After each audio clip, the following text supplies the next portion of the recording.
So to begin with, we can take a sow's life and kind of divide it up into two important periods. This would be the developmental period and the functional period. We can define the developmental period as conception through birth and weaning. The functional period can be defined as breeding, farrowing, and weaning. So everything that happens during this developmental period is so important in having a good functional period for every sow. So we need to look at how we can appropriately develop the reproductive tract during this developmental period to have the best functional period. So if we focus on the developmental period, specifically from birth to weaning, we can kind of look at three different factors that can have an effect during this time period. So those can be birth weight, colostrum intake, and pre-weaning growth. To begin with, I'm going to take a look at birth weight. So when we look at fetal development, there are many factors that can kind of be the same as the way pigs grow in crowded pens, that there's obviously competition for space. So if you look at the uterus on the left, you can see there's 12 developing fetuses compared to the one, on the right, compared to the one on the left where there's 6 developing fetuses. So obviously if there's more developing fetuses and only a certain amount of uterine space, these animals are going to be smaller. And when piglets are born, they're already born with all the follicles that will eventually become piglets when she is a sow.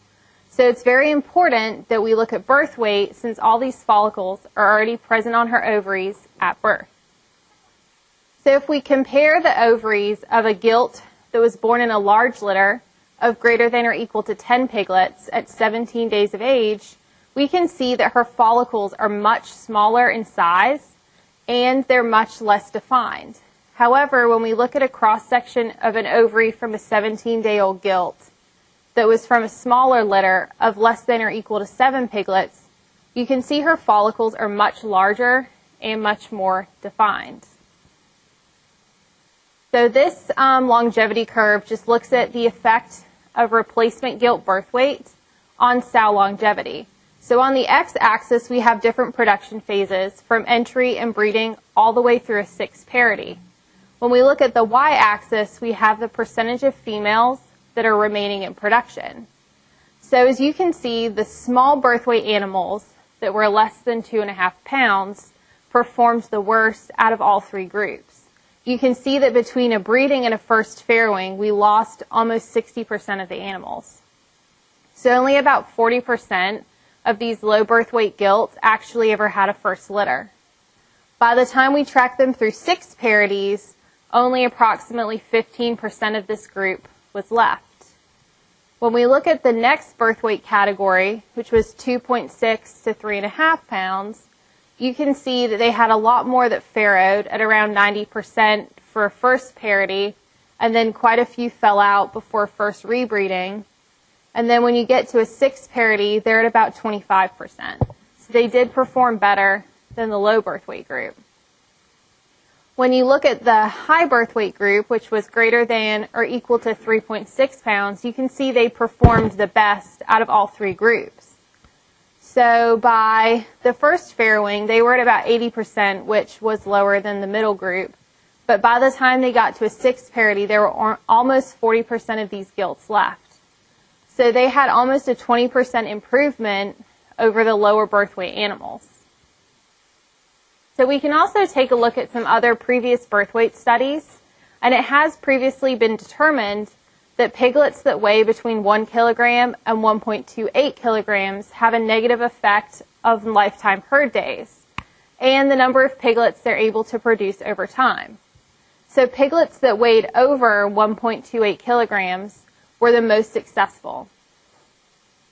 Piglets that had a birth weight of less than 1 kilogram had, as to be expected, a much higher pre-weaning mortality, and they just did not survive past the nursery. Overall, low birth weight piglets tend to have poor uterine and ovarian development, so we can decide that low birth weight definitely has an effect on lifetime productive performance and longevity. So the next factor we want to look at that goes into this time period is colostrum intake. So the role of colostrum can be defined by this lactocrine hypothesis. So this is that there are certain milk-borne bioactive factors that can be transferred to offspring while they're nursing that will allow for continued development of the reproductive tract up to 60 days postnatally. Piglets that did not receive colostrum were determined to not have adequate uterine functionality. So therefore, during this birth period after they're born, we can conclude they need increased colostrum because this leads to an increase in uterine estrogen receptors. So when we look at these images, image A is a gilt 24 hours after receiving colostrum. Image B is the same gilt 48 hours after receiving colostrum. So the green fluorescent dots are the estrogen receptors. So when we look at image C, everything else has been taken away so that you can only see the estrogen receptors. You can see there's not very many. But when you look at image D, which is at 48 hours, you can see the increased number of estrogen receptors that are present in the uterine endothelium. So when we look at different immunoblots, you can see that in the past, piglets that have nursed and had colostrum do have estrogen receptors present in the uterus and the cervix. However, when you look at the piglets that received milk replacer, there are no genes present for these estrogen receptors. So this increased colostrum that leads to this increased uterine estrogen receptor can then lead to the increased uterine growth and increased uterine function, because the presence of estrogen is very important for the growth and development of the uterus. So we can also say that uterine tissues can be programmed for success or failure during this perinatal life.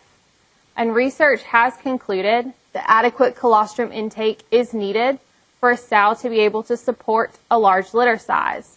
And since reproductive failure can be the cause of 20 to 40% of culls, it's very important to try to improve reproduction.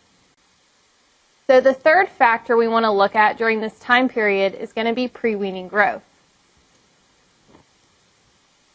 So Dr. Flowers did a study where he manipulated litter size during nursing to create two groups. We have the group that had greater than or equal to 10 piglets nursing, and then groups that had less than or equal to 7 piglets nursing. So he did this in order to create an increased litter size group and a decreased litter size group. So then if we look at how these litters performed over time, again, on the x-axis, we have the production phase, and he followed these gilts through 6 parities. And on the y-axis, we have the percentage of females remaining in production. As you can see, the less than or equal to 7 piglets group performed better over time than the gilts that were in the larger litters. So in the beginning, they were about the same, at about 90% being bred. But towards the end, the lines separated, and then they did remain parallel all the way through a 6 parity, with the smaller litter size group being at about 40% and the larger litter size group finishing around 20%. So there's about a 20% difference in the overall production of these two particular groups. So then he took these same animals and he split them into birth weight categories. And he did this by finding the mean birth weight and then going 1 standard deviation below and 1 standard deviation above. So as to be expected, the less than or equal to 2.5 pounds birth weight category performed the worst out of all 3. So about 10% of the animals in this birth weight category that were in the large litter size group only had 6 parities, compared to almost 20% of the gilts that were in the small litter size group. When we look at the 2.6 to 3.5 pounds group, there was a very significant difference in how these animals performed as to whether they were raised in a large litter or a small litter. So the large litter animals were at about 20%, but the small litter animals were almost 40% that made it through 6 parities. When we look at the larger birth weight category of greater than or equal to 3.6 pounds, these two groups performed about the same. They both were in the 35 to 40% range. This is most likely just due to the fact that since these animals were larger, they were all able to receive adequate colostrum and adequate milk during the nursing period. So when we look at pre-weaning growth, something we really need to decide is what's more important. Is birth weight more important or weaning weight more important? If weaning weight can be a good indicator of future productivity, then how can we improve pre-weaning growth? Do we need to nurse these animals in smaller litters, provide supplemental milk? How can we get these animals to gain enough weight that they can hit an ideal weaning weight by weaning? And if weaning weight is the most important, is there an ideal weaning weight that we can use to determine whether these gilts are going to remain in the herd or not? So my study involved the University of Alberta and Holden Farms. So they've previously identified a group of sows that have what we considered a low birth weight phenotype. So they were considered to have this particular phenotype if they'd had at least 3 litters that had an average low birth weight. So this was the ideal population to study the effect of pre-weaning growth on sow longevity because we knew that these animals were going to have low birth weight litters. So we then selected the sows in the bottom 30% of this population, and we allowed the farm staff to cross-foster according to their farm SOPs because we wanted it to remain as unmanipulated by us as possible and to be under just regular commercial farm conditions. We weighed all of the gilts at birth and we weighed them at weaning, and then we've monitored them over 3 parities. So this scatter graph has all 269 gilts that were selected for this study. So on the x-axis we have their birth weight in pounds, and on the y-axis we have their weaning weight. So each point on this graph corresponds to each gilt's birth weight and weaning weight. So then I found the mean birth weight, which was about 2.95 pounds, and I used this to split the gilts into low birth weight animals or high birth weight animals. I then found the mean weaning weight, which was about 14 pounds, and I used this to divide the animals into low weaning weight and high weaning weight. So that created these 4 groups that were low birth weight, low weaning weight, low birth weight, high weaning weight, high birth weight, low weaning weight, and high birth weight, high weaning weight. So when we look at the mean birth weight and mean weaning weight of all 4 groups, the low birth weight, low weaning weight group had a mean birth weight of about 2.47 pounds and a mean weaning weight of 10.99 pounds. The low birth weight, high weaning weight group had a mean birth weight of 2.53 pounds and a mean weaning weight of 14.9 pounds. The high birth weight, low weaning weight group had a mean birth weight of 3.36 pounds and a mean weaning weight of 12 pounds.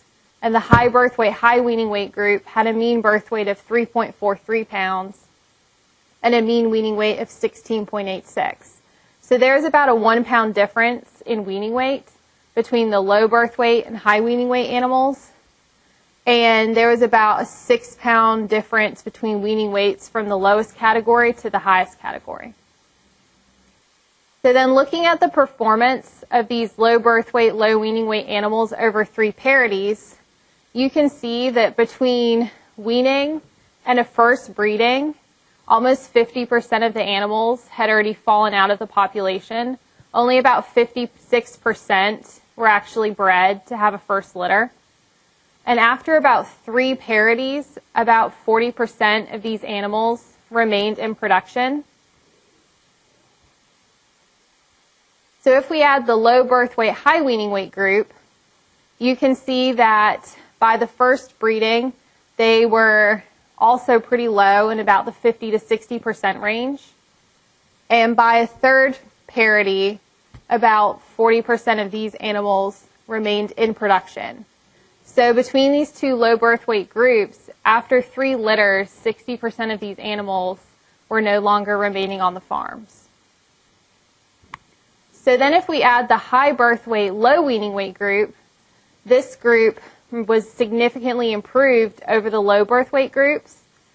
So they had about 75% of the population from this group were actually bred to have a first litter. And after 3 parities, about 70% of these animals actually still remained in production. So unexpectedly, the high birth weight, high weaning weight group did not perform better than the high birth weight, low weaning weight group. It appears that at breeding, they were in about the 70% remaining in production, but only about 45% of these animals had a third parity. So this data is still preliminary, so it's possible this could change, but we were not anticipating the high birth weight, high weaning weight group to be that low. We're expecting them to be higher than the high birth weight, low weaning weight group. So then 129 of these gilts were culled. So we wanted to look at why they were culled. So out of the total 129, 35 were culled for reproductive problems, 32 were culled for lameness or leg conditions, 30 died or had to be euthanized, and 32 were culled for being runts. So when we break this down into the 4 categories, the low birth weight, low weaning weight group lost most of their animals due to reproductive problems or obviously to being runts. They took up about 39 of the 129 animals that were culled. The low birth weight, high weaning weight group, all of the groups, the reasons that they left the herd were pretty much the same, but they did have reproductive issues, lameness issues, and some had to be euthanized. But when we look at the high birth weight, low weaning weight group, only 15 of these animals were culled. So by far, so many more of these animals remained in production. But when you look at the high birth weight, high weaning weight group, they had the most animals culled at 43. So I'm not sure exactly why they lost so many more than the other groups, since we were expecting them to perform the best. So then we can break this down sort of into percentages. And again, obviously, the low birth weight, low weaning weight group was at 33% for reproductive problems and runts, since that's where they lost most of their animals. The low birth weight, high weaning weight group was at 25% for reproductive problems, 30% for lameness, 28% for death or euthanasia, and 16% were culled due to being runts. So they were 25% of the total culls. The high birth weight, low weaning weight group was only 12% of the total animals culled. And the high birth weight, high weaning weight group was at 33% of the total animals culled. So since we know that this developmental period is so important to the functional period, it's definitely important to look at the 3 factors, or 3 of the factors that can go into increasing this time period from birth to weaning. So those would be birth weight, colostrum intake, and pre-weaning growth. Obviously, they play important roles in how these gilts develop during this time period to then hopefully go on and remain in the herd for a long period of time.